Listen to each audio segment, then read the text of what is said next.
총 상금 456억 456명의 참가자, 밑바닥 인생들에게 제공되는 마지막 기회, 오징어 게임! 총 상금 448억 8명의 참가자, 오직 상금을 가지고 의식주를 해결해야 하는데 적용 물가는 무려 1000배, 치킨 한 마리는 2천만원. 살인적인 물가 속에서 당신은 얼마를 가지고 나갈 수 있을 것인가? 머니 게임!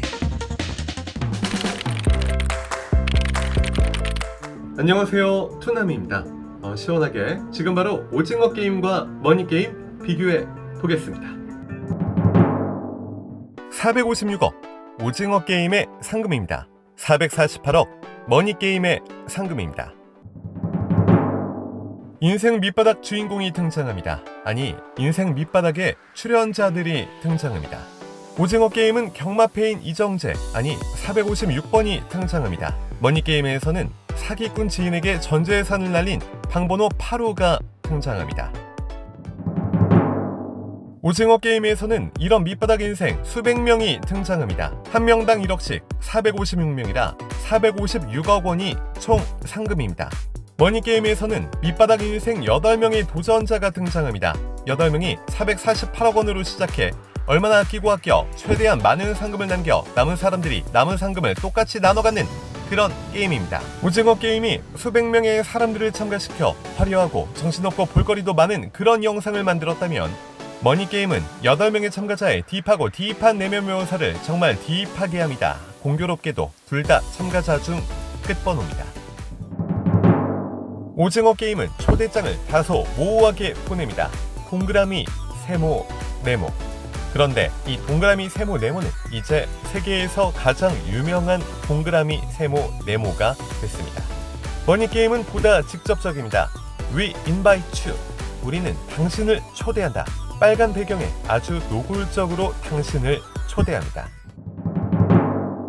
오징어 게임은 급식을 줍니다. 참가자들은 급식이 빈약하다며 불만이 많지만 분홍 소시지 들어간 양은 도시락은 전 세계적으로 큰 인기를 모았습니다. 머니 게임은 돈 주고 사 먹어야 합니다. 그런데 물가가 1000배입니다. 오징어 게임에서는 공짜로 주는 양은 도시락 하나에 4,000원이라고 했을 때, 머니 게임에서는 400만 원을 줘야 밥 한 그릇 때울 수 있습니다. 오징어 게임 참가자들은 감사한 줄 알아야 합니다.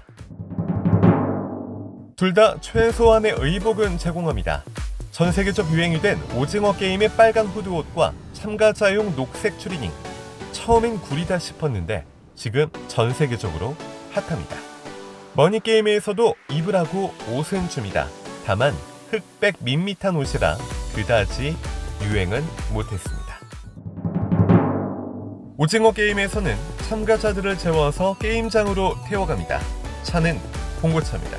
머니 게임은 참가자들의 눈을 가립니다. 그리고 봉고차 말고 고급 리무진 차량에 이들을 태워갑니다. 하지만 어차피 눈 가리고 가는 거라 뭔 차인지도 모르고 그냥 타고 갑니다. 봉고차나 리무진이나 그게 그걸 것 같습니다. 어떻게 알았는지 주최 측은 참가자들을 기가 막히게 찾아냅니다. 이들이 뭐 하는지 너무 잘 압니다. 어떤 사정이 있는지도 다 알고 있는 것처럼 빠져나갈 수 없도록 이들을 낚아옵니다. 주최 측은 돈이 많습니다. 돈 500억 정도는 돈도 아닌 것 같습니다. 상금으로 털어냅니다. 무인도도 운영합니다. 대단합니다. 오징어 게임의 포식자 장덕수 모두 그의 눈치를 봅니다. 그를 따르는 여성도 생깁니다. 한민여. 머니 게임의 포식자 사오 모두 그의 눈치를 봅니다. 그를 따르는 여성도 생깁니다. 사모. 뭔가 닮았습니다. 오징어 게임의 포식자 장덕수와 그를 따르는 한민여 합니다. 그런데 배신당합니다. 머니 게임의 4번방 사호, 그를 따르는 3번방 사모와 합니다.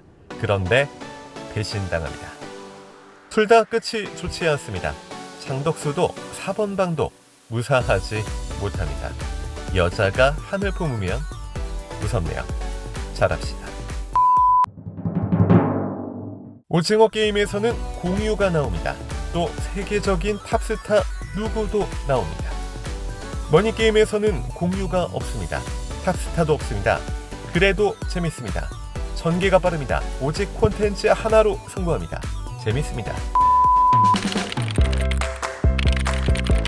정리를 좀 해볼게요. 그 오징어 게임을 일본 만화 신이 말하는 대로와 비교하는 상당히 많은 기사나 글들을 보고는 했는데요. 전 어쨌든 이 웹툰을 많이 보다 보니까 웹툰 머니 게임이 아무래도 가장 먼저 떠올랐거든요. 그 많은 부분이 닮았습니다. 신적 영역에 있는 보이지 않는 주체자와 그 주체자 손바닥에서 놀아야 하는 이 돈이 필요한 밑바닥 인생들, 총 상금 액수가 각 456억 대 448억 원으로 거의 같고, 제한된 환경 안에서 인간의 욕구를 적나라하게 보여준다는 점 등 많은 부분이 닮아 있습니다. 이런 생각이 들었어요. 그 장르가 서바이벌이 있잖아요. 오징어 게임도 머니 게임도, 그리고 닮았다는 이야기를 듣는 여러 콘텐츠들이 다 서바이벌 콘텐츠란 말이에요. 그리고 이 서바이벌 장르가 기본적으로 가져가는 공식들, 주최자, 참가자, 생존, 보상, 이런 큰 틀에서 그 각 콘텐츠의 색깔을 어떻게 가져가는지가 차별화 포인트가 될 것 같고요. 오징어 게임은 서바이벌 장르의 기본 공식에 충실함과 동시에 우리의 옛 추억성 놀이를 접목함으로써 국내 팬들에게는 추억을, 해외 팬들에게는 새로움을 무기로 큰 성공을 거뒀다, 이렇게 말씀을 드려보고 싶습니다. 네, 넷플릭스를 이용하는 전 세계 83개 나라에서 모두 1위를 차지한 오징어 게임, 그리고 이에 못지않은 작품을 꾸준히 만들어내고 있는 대한민국 콘텐츠 산업의 저력. 오징어 게임 이전의 머니 게임 같은 정말 멋지고 훌륭한 작품이 이미 존재를 했다. 더불어 미니게임의 후속작 파이게임이 현재 1년 넘게 연재가 되고 있는데요. 오징어 게임 역시 당장은 시즌2 계획이 없다라고 하지만 그래도 전 세계 팬들의 기대가 큰 만큼 보다 멋진 작품으로 다시 돌아오기를 바라면서 오늘 영상을 마치겠습니다. 함께 해주신 여러분 대단히 고맙습니다. 지금까지 톤남이었습니다.